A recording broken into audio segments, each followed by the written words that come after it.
Welcome, everybody, to summer crops and cover crops, everybody's favorite season to grow, it seems.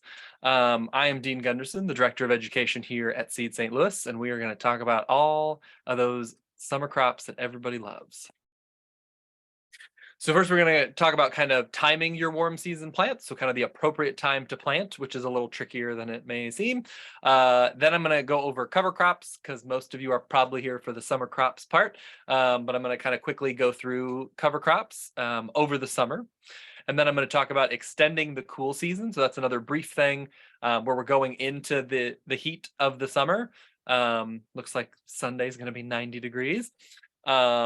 But you've probably still got cool season crops in the ground. So we'll talk about how to keep those happy a little longer as we move into summer. And then we're going to go into the meat of kind of summer best practices, those warm season plants that we recommend, how to manage them.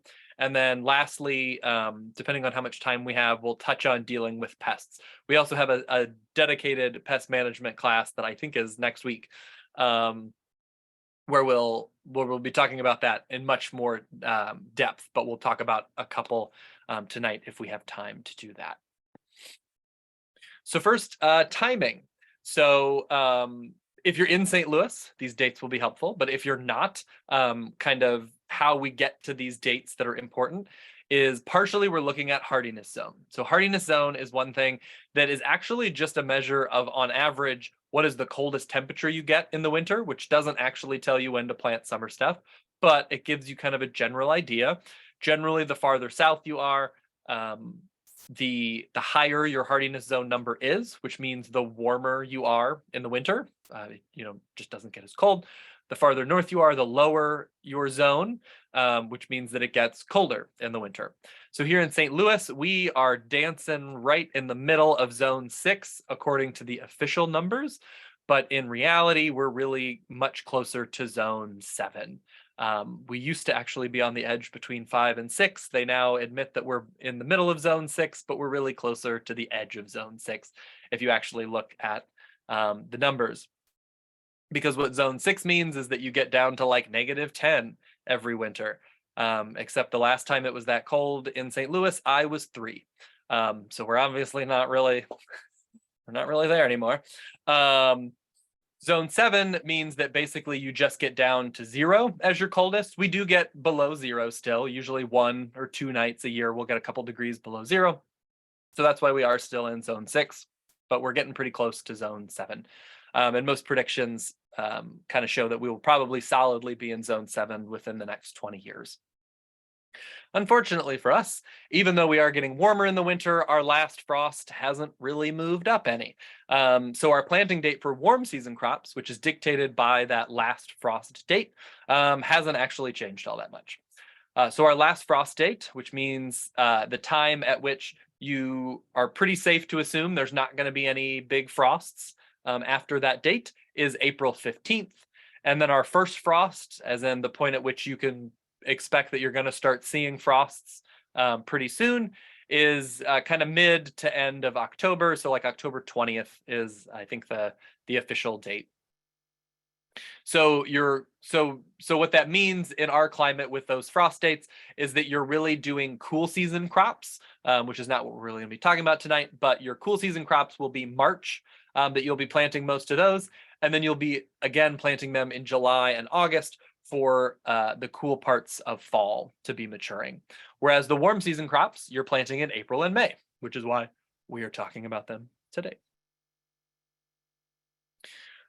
So probably the easiest tool, especially if you're here in St. Louis, to know when to plant your warm season crops and all your other crops is this nifty calendar that we made at some point in our history, and we just keep tweaking it and updating it as things change, as we learn new things, as we hear from people that there's specific crops that they're wanting to grow that are not on the calendar, all those things. And this is a calendar that you can use. It's up on our website. We also distribute hard copies out to a lot of the local nurseries, so you might be able to find them out there.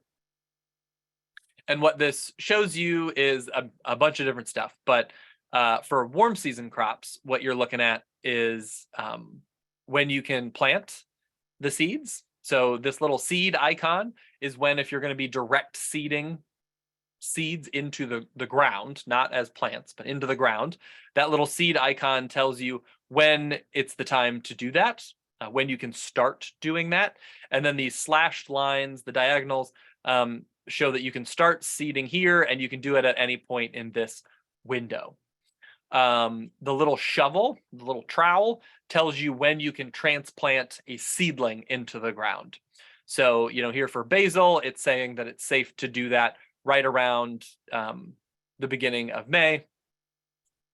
And you can see that for things like eggplant, mid-May, melons, first part of May, okra, middle of May. So, right around now is when you're going to be planting your warm season stuff. And you can see that on this chart.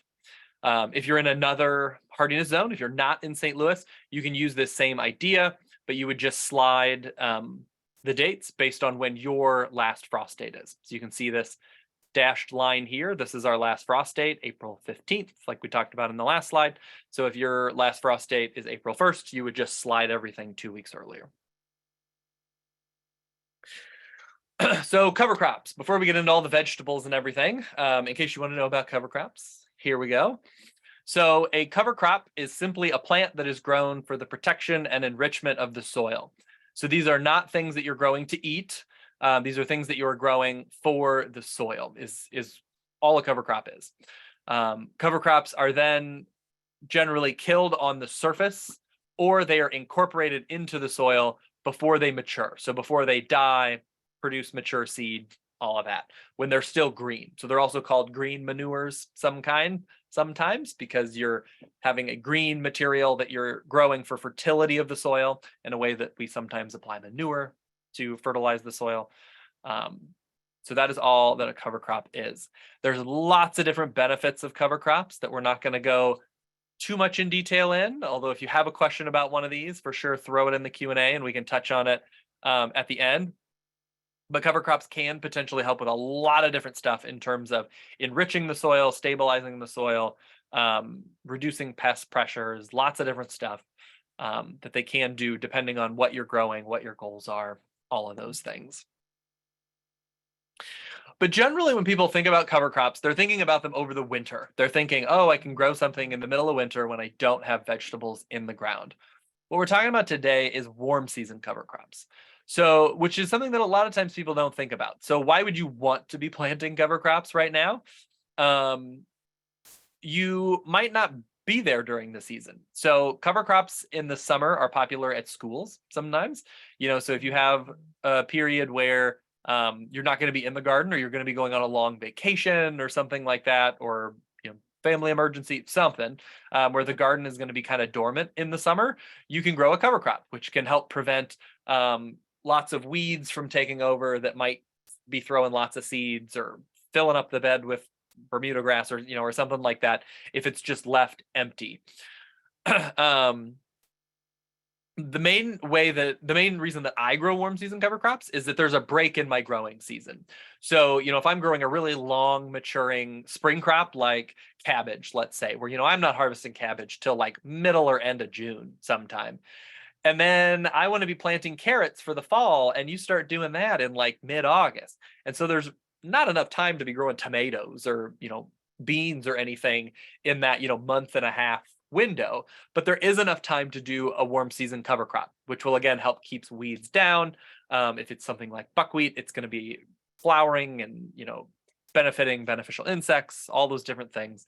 So there's lots of different ways that you might want to use warm season cover crops. I'll say, generally speaking, there are two main warm season cover crops that I recommend for most people. And these are the two that I use as well. So one would be buckwheat. Buckwheat is a really remarkable cover crop in that it is so ridiculously fast. Buckwheat can go from sticking a seed in the ground to this, where it's producing flowers in 30 days. So, that example that I gave, I harvest my cabbage maybe the end of June.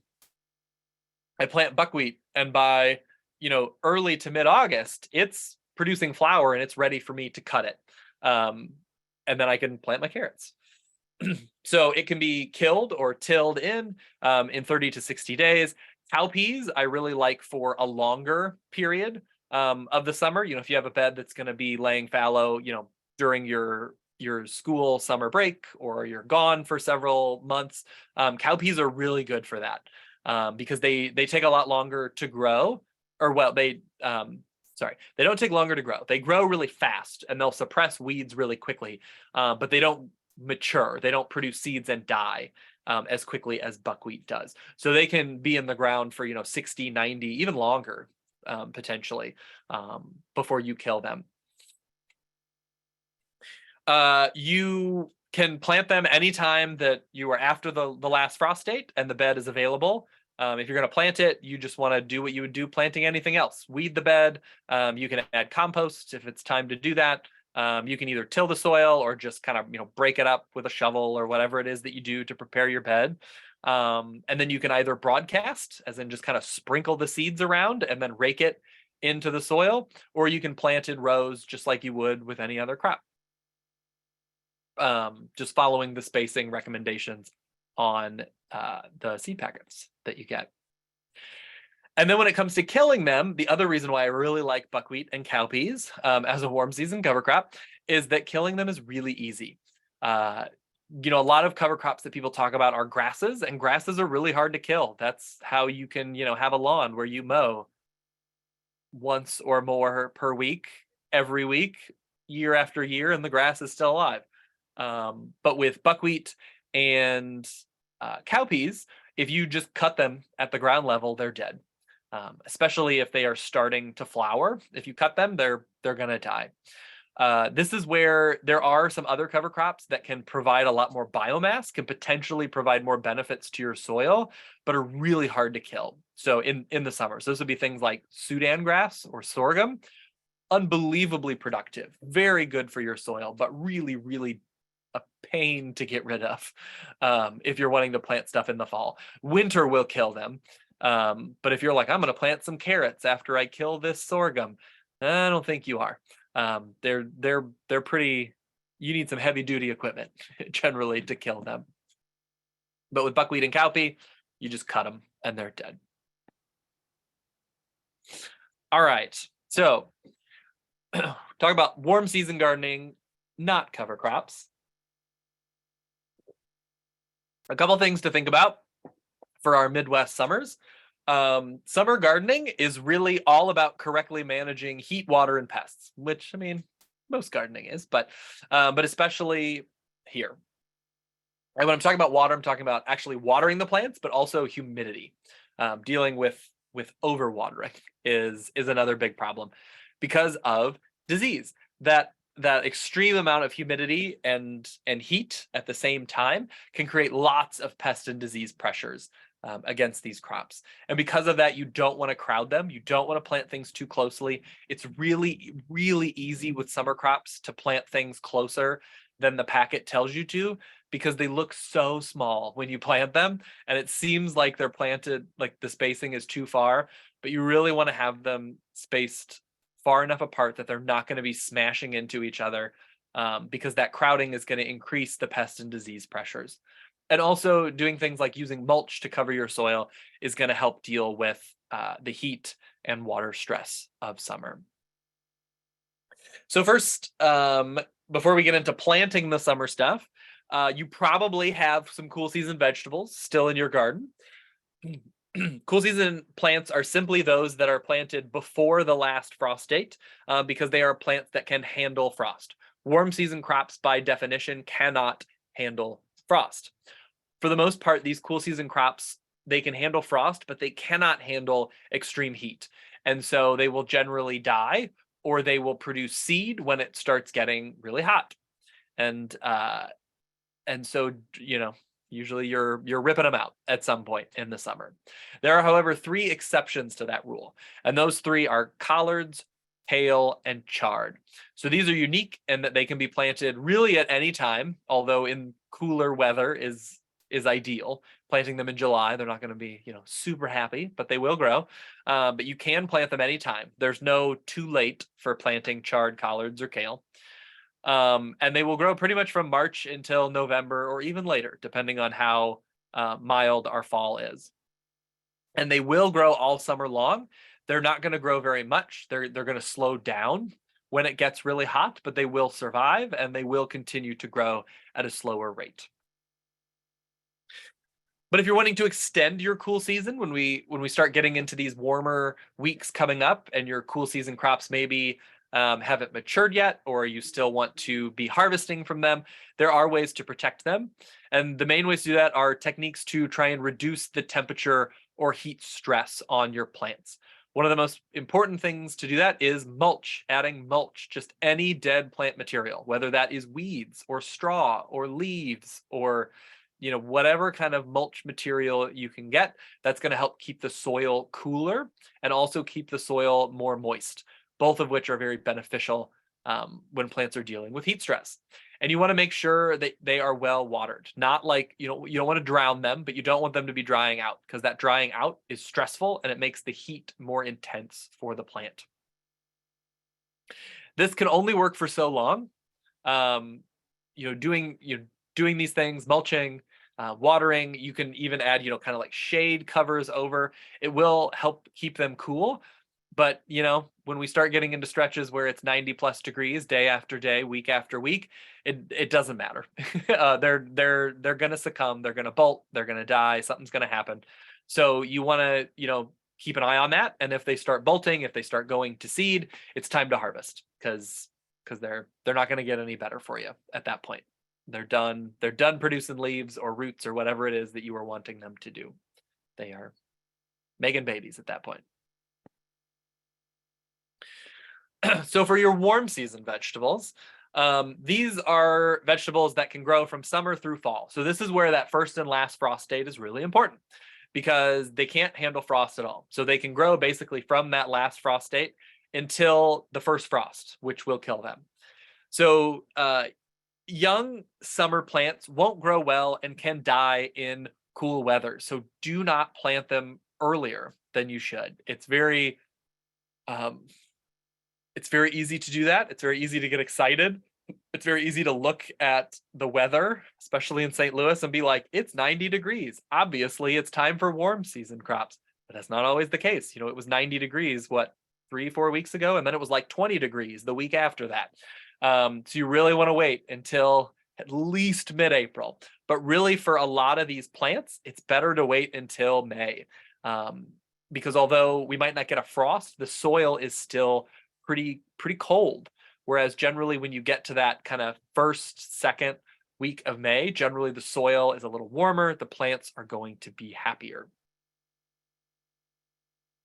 So another thing I always like to point out, and this is more so that you don't have to spend money on stuff that you don't need, is to talk about direct sowing versus transplanting.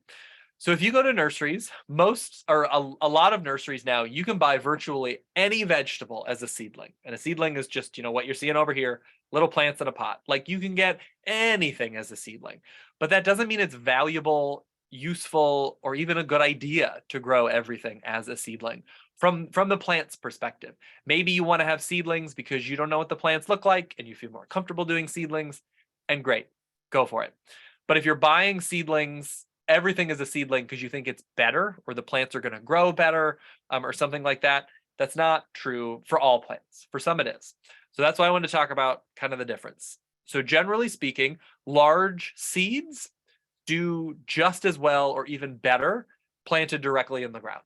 So this would be things like okra, any kind of squash, pumpkin, zucchini, anything like that, cucumber, sunflowers, beans, peas, any of those large seeded things are going to do, I would recommend planting them in the ground directly if you feel comfortable doing that.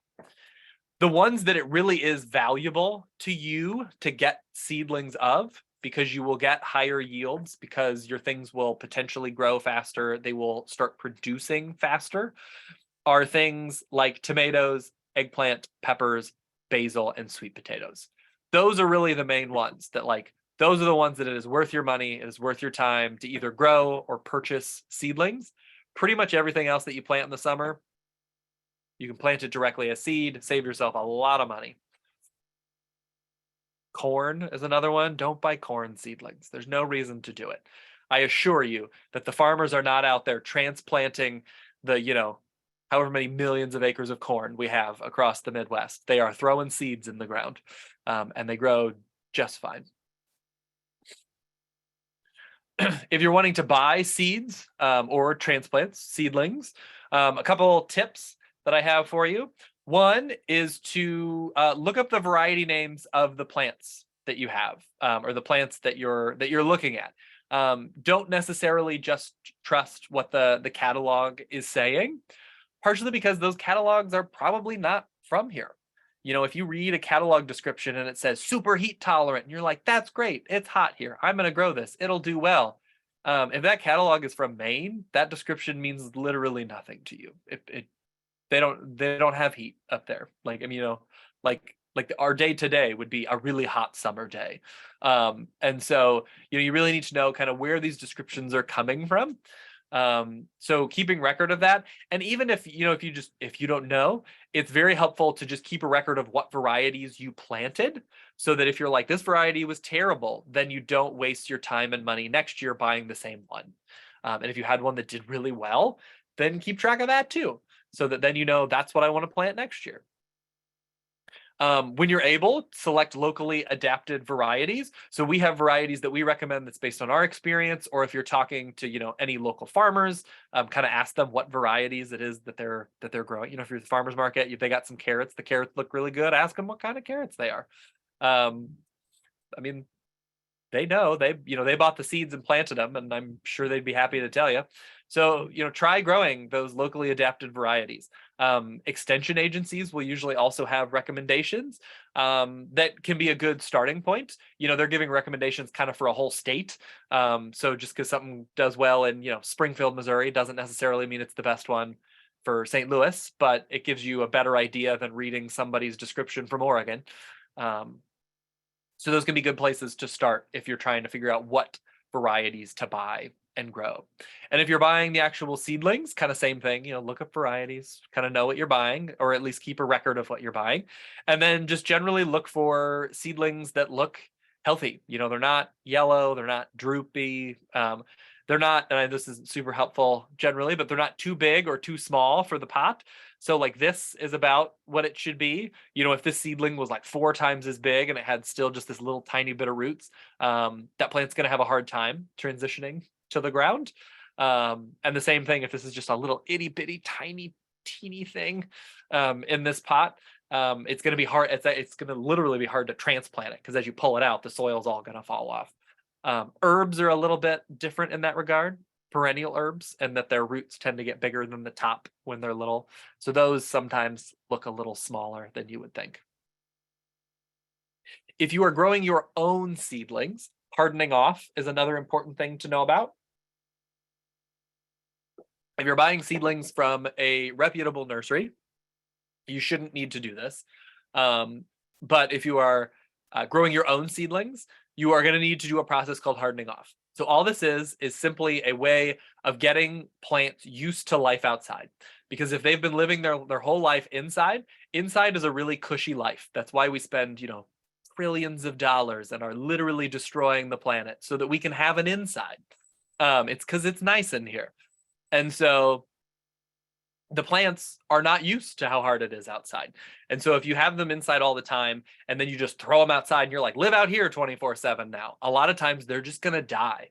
And you don't want that to happen, because then all of your work just went to waste.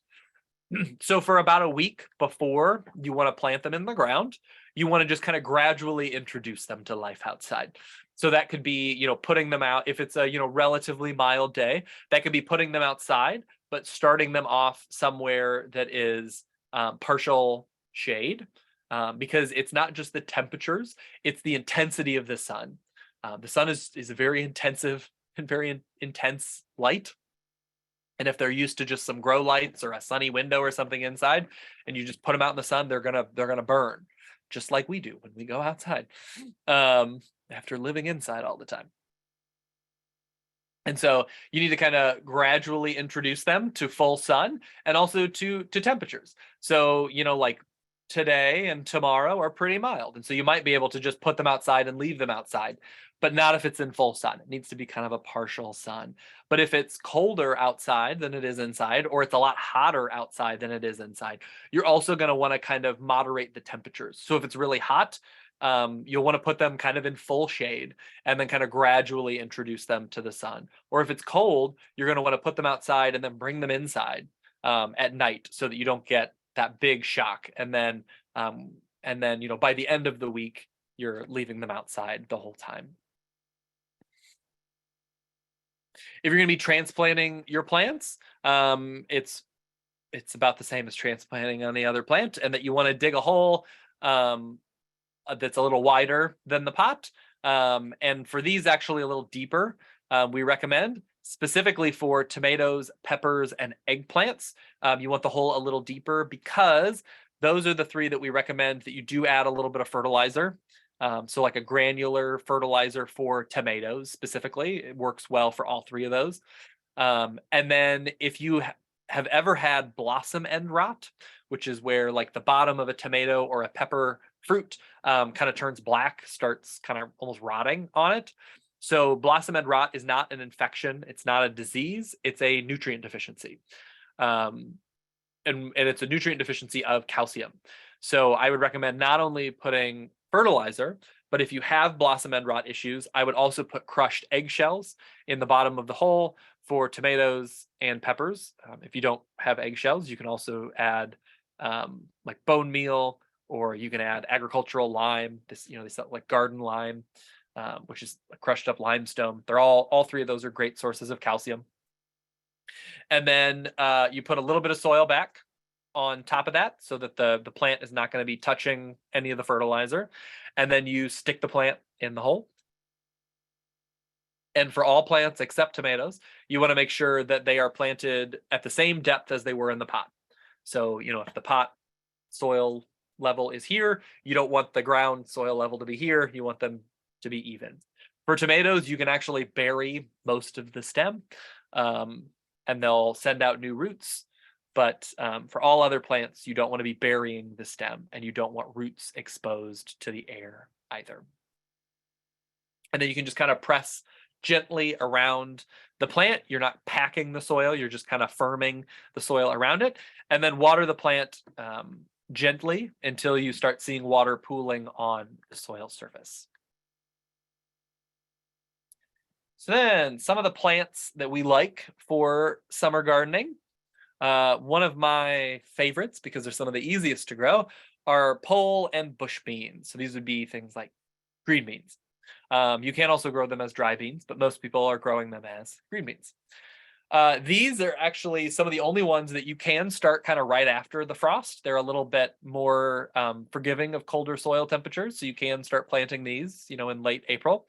Plant them from seed. Don't waste your money on bean seedlings. And then there are two main types of beans, in that there are ones that are called pole beans or vining beans, and then there are ones called bush beans. So these here in this picture are bush beans, so they stay kind of short and kind of compact like little bushes. So they support themselves. They don't need trellising. They do not yield as much as pole beans, but they yield them kind of all at once or in waves. So you'll get a whole bunch, and then you won't get a whole, and then you won't really get any for a couple weeks, and then you'll get all at once, and then you won't get any for a couple weeks. You'll get all at once. So pole beans are really popular amongst like commercial vegetable farmers because they don't need trellising, and you kind of like get all your harvest at once. You can take it and either process it or sell it or whatever, and it's not like a constant job. Whereas pole beans you actually get more of, but they do need a trellis of some kind. And that can literally be a pole, which is where they got their name from. They used to grow up what were called bean poles. But they can also grow on a fence or kind of any other garden trellis that you might have. They can even grow up string, as long as you have a way to secure the string at the top. The appeal of pole beans is that, one, they yield more, and they also yield constantly. So once they start producing, they will yield a little bit all the time until frost. And so they're much nicer for like, oh, I want a little bit of beans here, a little bit there so that you can eat them. Whereas bush beans are really nice if you were like growing commercially, or you want to can, or you want to freeze a bunch of beans or something like that. The big downside of beans is that rabbits absolutely love beans, all beans, whether that is, green beans, cowpeas, edamame. They love all the beans. So if you have any rabbit pressure, you're going to want to protect those beans. This is another reason that I like pole beans, is that they grow tall where the rabbits can't reach them. If you have bush beans, you're going to need to protect those their whole life. Like, you're going to need a fence or something to protect them, or the rabbits will eat them. If you have pole beans, you will at least need to protect them until they get high enough up on the pole that the rabbits can't reach them anymore. For pole beans, we like a variety called Vortex, which is a nice stringless green bean. For bush beans, we like Cascadia. I think there's another one called Provider, I think, that we like quite a bit in terms of bush beans. And then I did just want to give a shout out to cowpeas or black-eyed peas, which is another species in the bean family that is super easy to grow, absolutely great, very heat resistant, and really all of those varieties do well. Really, any kind of cowpea will do well here. But another one is cucumbers. For cucumbers, you can start planting in early May. You can do seeds or seedlings, although seeds is what I would recommend. And the most important thing to know about cucumbers is that they 99% of the time will get mildew and die. And so pretty much all farmers around here that are growing cucumbers will do a second planting. So in late June or early July, they will plant another area with cucumbers, so that when the first batch of cucumbers start dying out, that second batch will be ready to start producing. We recommend growing cucumbers on trellises, which helps kind of slow down the mildew. And then when you're looking at cucumber varieties, you want to look for varieties that have some level of mildew resistance. Mildew resistant varieties can still get mildew and regularly do, but it takes longer for them to get infected, and it takes longer for them to die from it. So Marketmore 76 is a good kind of classic salad cucumber. Little Leaf is a great pickling cucumber. And then I always like to point out as well that if you're not real picky about what the cucumber looks like, there is another type of cucumber called Armenian cucumber, which I know this sounds ridiculous, but is actually a cantaloupe. And so it doesn't look exactly like a cucumber. It is long and green, but it's kind of a pale green, and it's got ridges in it. It looks a little strange, but it tastes exactly like cucumbers. And because it is not a cucumber, it's actually a melon, it doesn't get mildew. It doesn't really get cucumber beetles. It's much, much more disease and pest resistant than your standard cucumber. And because it is, again, not actually a cucumber, it is truly 100% burpless. Because it doesn't have that compound that all cucumbers have to varying levels that cause some people to burp. And then this is kind of a group of plants that are not super well known, at least in St. Louis, but we have been growing more of the last couple years, trialing them, and those are tropical leafy greens. So pretty much all the greens that we grow here normally in the United States, at least in the St. Louis area, are cool season crops. They are not plants that want to grow in the summer. And like I had mentioned, collards, kale, and chard will grow through the summer, but they are cool season crops. They slow down. They do not like the heat. They do not thrive in the heat. They just kind of survive the heat. Whereas these are crops that love the heat and humidity. They go crazy when it's really hot. And those other cool season greens are pretty much either in hibernation or literally dead. So there's a couple that we have grown that do really well. The one that is probably the most well-known in St. Louis is called Malabar spinach. So that's what this is here. It's a vining plant. It's got really good, thick, kind of crunchy leaves. It's really pretty to the point that you will usually see it sold as an ornamental here at nurseries and not as a food, but it is food. Another one is called Lagos spinach, which is celosia, like the annual flower that is really popular here in the US, was originally domesticated in West Africa as a leafy green. It grows really well, very aggressively in the summer, gets pretty flowers on it, which is why we grow it as a flower. And the variety that is sold as a leafy green is not little tiny, like the little celosias for flowers are usually like this big at most. The Lagos spinach gets like 8 feet tall, like huge, just very vigorous grower. There's another one called Malokia, which is what I'm standing next to here. You can see this height here. The main downside of Malokia is that it does get hit with Japanese beetles pretty bad. And so it doesn't really grow much until like after August. And so all of this growth was in just the last couple months of the summer. So if you're wanting like a late summer green, Malokia is a really good one. And then purslane, which is a commonly known weed here in St. Louis, but is commercially grown and harvested in the Eastern Mediterranean, particularly in like Greece and Turkey and a couple other areas around there. And it's real good. It's the leaves are really succulent. It is a succulent, so its leaves are really kind of succulent, crunchy, a little bit salty, a little citrusy, and they actually have omega-3s in them. They're like the only leafy vegetable known to have omega-3s in them, which is kind of cool. And they are like indestructible. Like all of these are very, very heat and drought tolerant. Purslane in particular is crazy heat and drought tolerant. It actually has 2 different photosynthesis mechanisms that it can switch off and on depending on how much heat and water stress it's under, so that it can keep growing regardless of whether it's really hot or really dry or both. So all 4 of these are good to start from seed in mid-May. They don't really get going until we get consistently warm weather. So there's no real benefit to planting them any earlier than that. And when it starts getting really hot, like consistently, that's when you're really going to start seeing growth from these. And they just, really just do not have many pests.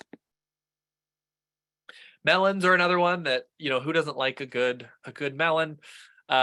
These are ones that are a little so if you have nice free flowing fluffy soils, growing them from seed is your easiest way to do that. If your soils are a little heavier, I would recommend planting them on a mound, but also it can be helpful to grow them as seedlings just to get them to germinate, because melons do like really light sandy soils for the most part. There's right across the river in Illinois, there's a road called Sand Road that is basically on an old sandbar, like from who knows however many thousands or hundreds of thousands of years ago, from when the Mississippi was over, not where it is now. And that's where pretty much all the melons were grown for St. Louis for quite a long time, because they really like sandy soils. They don't like clay soils. They want that nice free drainage. And so starting them as seedlings can be a helpful way to get them started if your soils are a little heavier, but they do best in a raised bed, or if you're growing in ground, making a nice big mound to plant them on to add some drainage can be really helpful. But they do need lots of water. So that's where they don't like to be in standing water, which is why they like that nice free draining soil, but they do need consistent moisture. It is possible to trellis smaller melons if you have heavy duty trellises. But to do that, you need to create kind of like what's called like a melon hammock. So that's where you'd take like a piece of fabric and you would tie one side here, kind of stretch it under the melon as it's forming, and then tie it to the other side of the trellis. And then the melon will kind of grow in there. And so the weight won't be on this little tiny stem. It'll be supported. To tell when a melon is ripe, you want to look at the last tendril near the fruit. So that's what this is here. So kind of right across from the fruit, you'll see this little tendril. Generally, when this dries up and looks dead, that's when the melon is ready to be picked. And then mulching with compost or leaf mulch around the plants can be really helpful, again, to help keep the soil wet without being soggy. For watermelon, some of our favorites are Sugar Baby and Triple Crown. I've heard good things about stars, moon and stars, but I have not grown those myself. And then okra, which is a plant that I think should get a lot more love here in St. Louis. Very easy to grow, very well adapted to our summer. These are another one that I would say start from seed. Don't waste your money on okra seedlings unless you really want seedlings. Wait until mid-May. They really like it hot. So again, planting early is not really going to get you much of a benefit. There are really no pests to speak of in our area. The main problem with okra is that they produce so much food that sometimes people get overwhelmed and they don't pick it often enough, and then it gets woody, and then they're like, oh, okra is so terrible. But there's worse problems in the world than too much food. So the trick with okra is to pick it when it is young. That doesn't always mean small.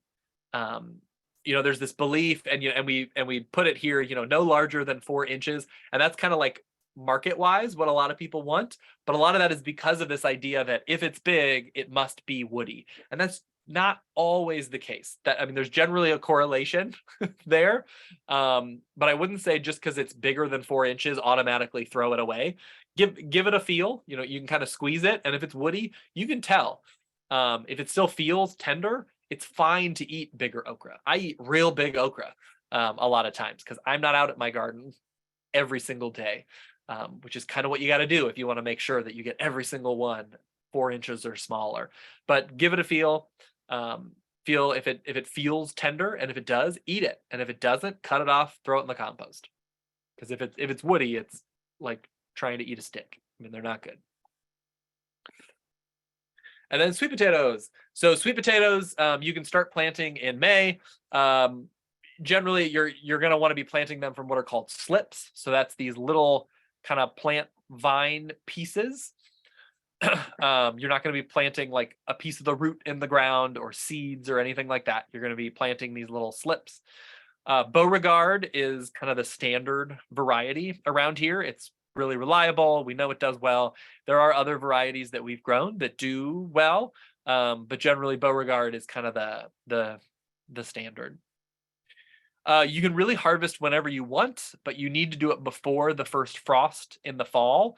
And you also want to wait until you start seeing them kind of push up out of the ground. That's when you know that there's actually like roots there. So don't like dig them up in July or something. You're not going to find anything.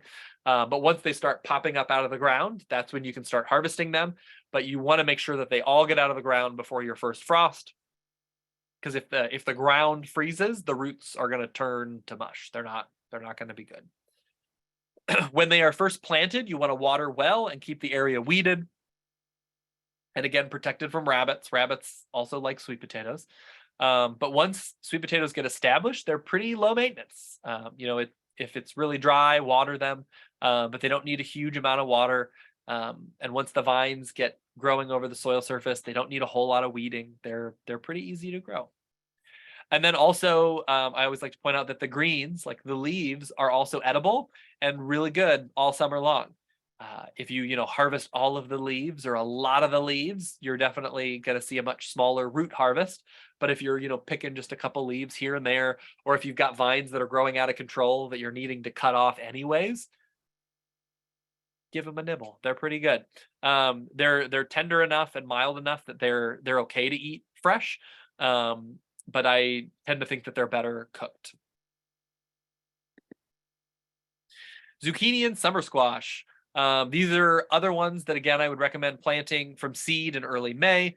If you have space in your garden, you can do a second planting in late June or early July, which can help. And similarly to the cucumbers, it can help you if your first batch gets killed by insect pests. You've got another round coming.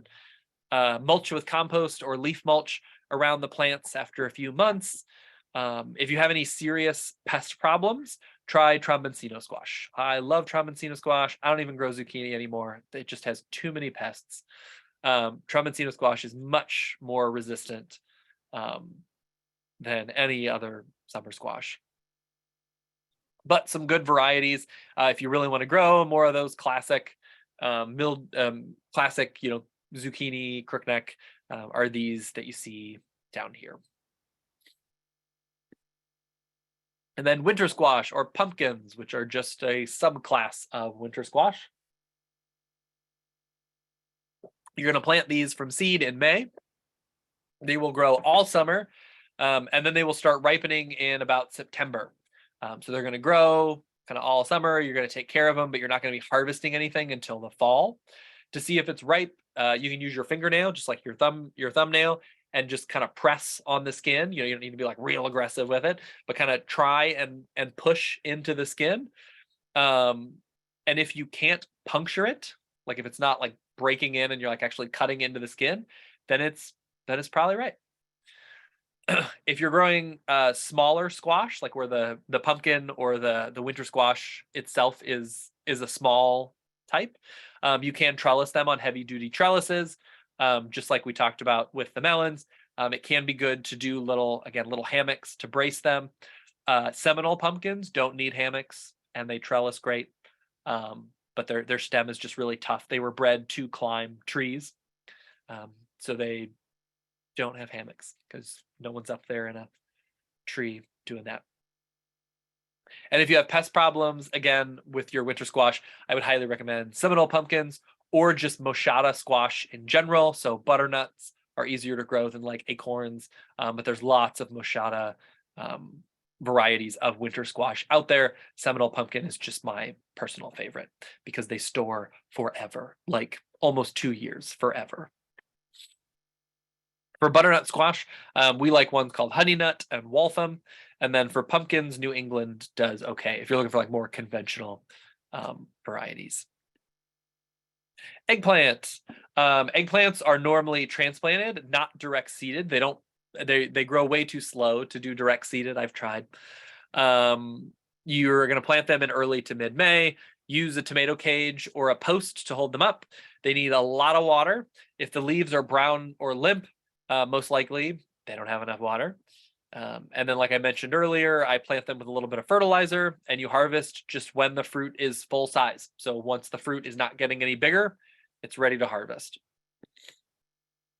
Peppers, very similar to eggplants, commonly transplanted in May. They do need a lot of sun. We recommend using tomato cages or poles to hold them up if they're a variety that gets particularly large. We use a fertilizer when planting. Yeah, for bell peppers, the fruit will change color and ripen on the plant.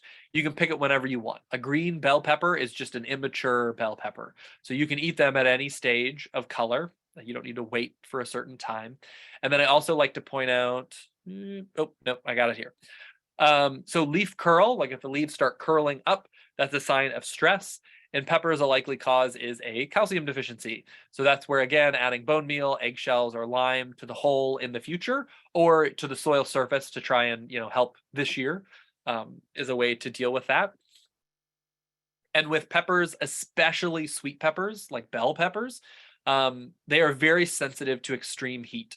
So when we get over like 90, but especially if we get over 95, the fruit will just abort. The plant will just drop its fruit, or it will have a flower, it will open, but it will not allow it to produce a fruit or seeds.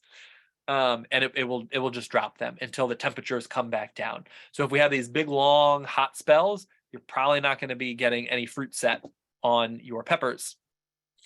So doing the same things we talked about for helping your cool season plants will help your peppers if we have these long heat stretches.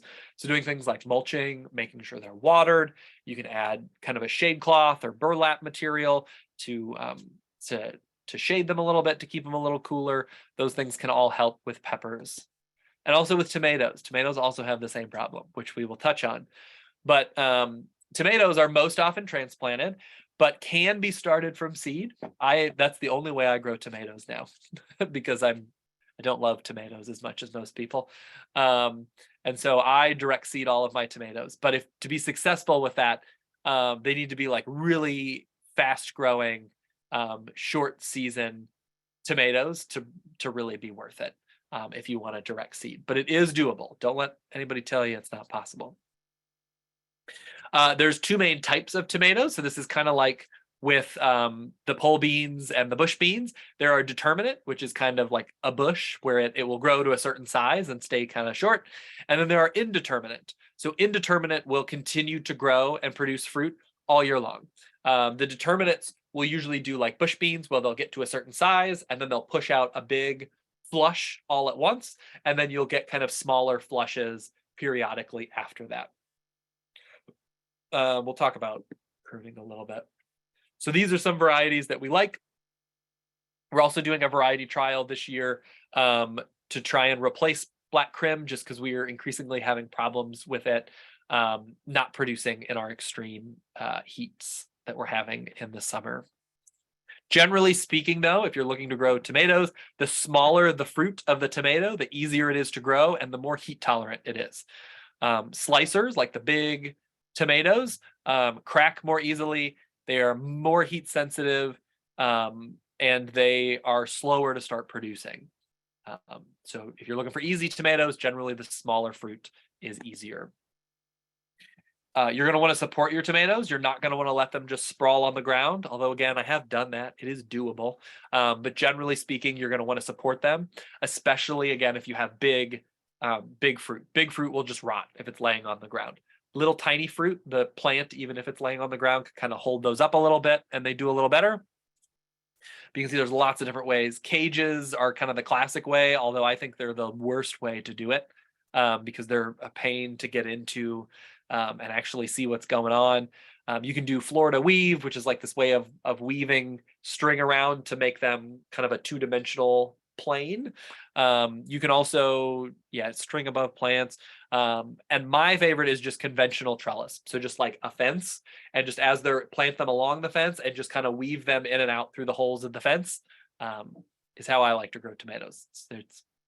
It's pretty easy. Pruning tomatoes. So this is something that a lot of people don't do, and you don't have to do it. But you will generally have fewer disease problems, and your fruit will ripen more quickly if you do prune. So you are not going to prune determinate tomatoes, so the ones that get to a certain size and stop. You don't need to prune those. But for your indeterminate tomatoes, the ones that will just keep growing and producing all season long, it is really helpful to prune them, if for no other reason, to prevent them from turning into monsters. They can get huge, just big, unwieldy plants. And so pruning them can just help make it a lot easier for you to control the space and to find the tomatoes and to kind of know what's going on.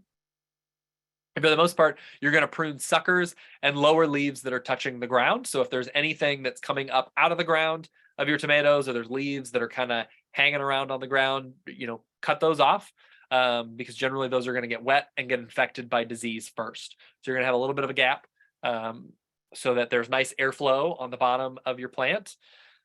And then a sucker, for the most part, is anything that is growing out of the elbow of a tomato branch. So if you have like the tomato vine and then you have a leaf, a lot of times the sucker is going to grow right out of that.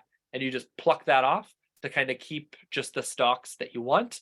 And the plant is going to put more energy into producing fruit. It's going to be more open, so you're going to be less likely to get blight and other foliage infections on your plant.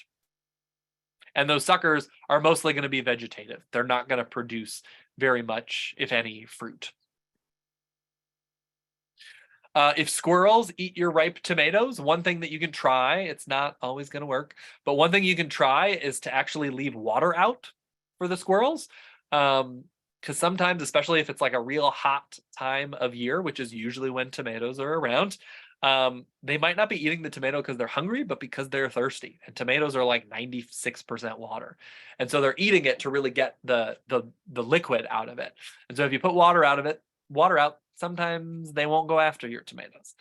You can also do weird things like leave red Christmas ornaments up in your garden on the off season, and then they'll kind of think the tomatoes are that. They'll kind of get used to those. You can also harvest your tomatoes before they are fully ripe and then ripen them inside. They're not going to taste quite as good, but they're going to taste better than one that a squirrel has stolen from you. And they're still going to taste better than one from the grocery store. And then use compost or leaf mulch below your tomatoes to add nutrients. And also that helps to prevent rain from splashing the soil onto the leaves, which is something that can introduce disease. So interplanting in your summer garden, we recommend if you're going to grow herbs, just stick them in it. Just stick them everywhere. The corner of your beds, on the south side of larger plants like tomatoes and peppers, just kind of put them all over the place. Things like dill, chamomile, oregano, rosemary, garlic, chives, they all do great in the garden. And their smells can maybe help with pests. It's not actually been studied all that much. But you can give it a shot. And the same with flowers. If you want to grow flowers, mix them in with your vegetables. It'll help attract pollinators, other beneficial insects. So why not? And then I think we're just about at time. But just quickly, I'll run through some pest stuff. Again, we're going to talk about this in more detail in our upcoming classes. So I'm just going to breeze through these. But one of the best ways to control pests is to avoid the pests, to not have to manage, an infestation, but to avoid the infestation. And the best way to do that, or the easiest way to do that, is physical control. So you put a barrier, something like insect netting, which is what this is, row cover, removing eggs and bugs when they first show up so they don't have time to reproduce and turn into an infestation, is a really great way to do that. For things like vine borers, which will eat the inside of your squash stem, your zucchini stems, which is the most common cause of death in cucumbers and zucchini. It's not squash bugs. Squash bug is what you see. The vine borer is the hidden thing that actually does the damage. There are some supposed ways to prevent it, which again, we'll talk about in more detail in our upcoming classes. But the best way to deal with them is to plant a squash that doesn't get the vine borer, which is what Tromboncino and Seminole pumpkin are great for, is they don't get the vine borer. And then, just a quick note, in general, most organic sprays are not going to work well against a fully established pest infestation. If your crops are like covered in pests and then you're like, ooh, what should I do? And I don't want to use poisons. It's going to be really hard to do that. These organic pest controls are much better at controlling the early stages of an infestation, which will help prevent it from getting out of hand. That's really when you need to do it. So being proactive is a really important step. Mildew is one of the most common diseases, and one of the best ways to deal with that is to trellis things that can be trellised, which is going to increase airflow, which will help reduce mildew. Try not to get water on the leaves. So when you're watering, don't water the leaves, water the roots. And then you can actually use milk as a preventative. It's actually fungicidal, but only as a preventative. If you've got like mildew all over your plants and you spray milk on it, it's not going to do anything. But if you have plants that you're like, this always gets mildew, and it's starting to be humid, then you can start preventatively using things like milk or neem oil, which are organic fungicides. Squash bugs. The best way to deal with them is to grow things like Seminole pumpkins and Tromboncino squash that don't care that there are squash bugs everywhere. Avoiding mulches like straw around your plants can help reduce their overwintering habitat. Neem oils and soaps do affect the eggs and younger bugs, but not the adults. So again, this is why it's helpful to catch them early. If you've got a bunch of adults running around and you spray neem on it, those adults are still going to be making babies. They're still going to be sucking the juices out of your plant. Those are a little different. And then, so this is the last thing. So tomato hornworms, I do want to touch on. They are these big, fat caterpillars. They can do a lot of damage from just one hornworm. And the best way to control it, because there's usually not a huge number of them, is just to pick them off and squish them or throw them far away. Or if you happen to see on their back sometimes, and I don't have a good picture of it, but on their back sometimes you'll see these white little things sticking up. If you see that, then you don't want to kill it, but you do want to get it off your plant. So you can get it off your plant and put it in a little, I don't know, little box or something that it can't get out of, because what those eggs are actually parasitic wasps. they're going to hatch and they're going to eat that worm, and then they're going to go fly around and start eating other hornworms. So if you smash it and kill it, you're also killing all those parasites that are going to go and help you in the long run. So yeah, just as a quick summary here, summer is all about correctly managing that heat, water, and those pests we got. For squashes and cucumbers in particular, grow mildew-resistant varieties. A lot of times in catalogs, it'll have like the variety name, and then in parentheses it'll either say DM, PM, or both, and those are resistant to downy mildew or powdery mildew. And so that will tell you, oh, this is a good one. Rotate your crops, focus on cucurbits and tomato. Yeah. Get good seeds and plants and follow the spacing guides on the packet. Don't overcrowd your plants. Plant your herb plants within your garden bed. And yeah, if it's helpful, we've got, like I said, pest management classes coming up, both for the garden. And then we have another one that's specifically pests and disease management of the orchard. And then I think in June, we're actually going to have a class on designing and planting your own food forest here in St. Louis based on plants that we have had luck doing that with. So we got lots more exciting classes. So thanks, everybody. And I hope that this was helpful.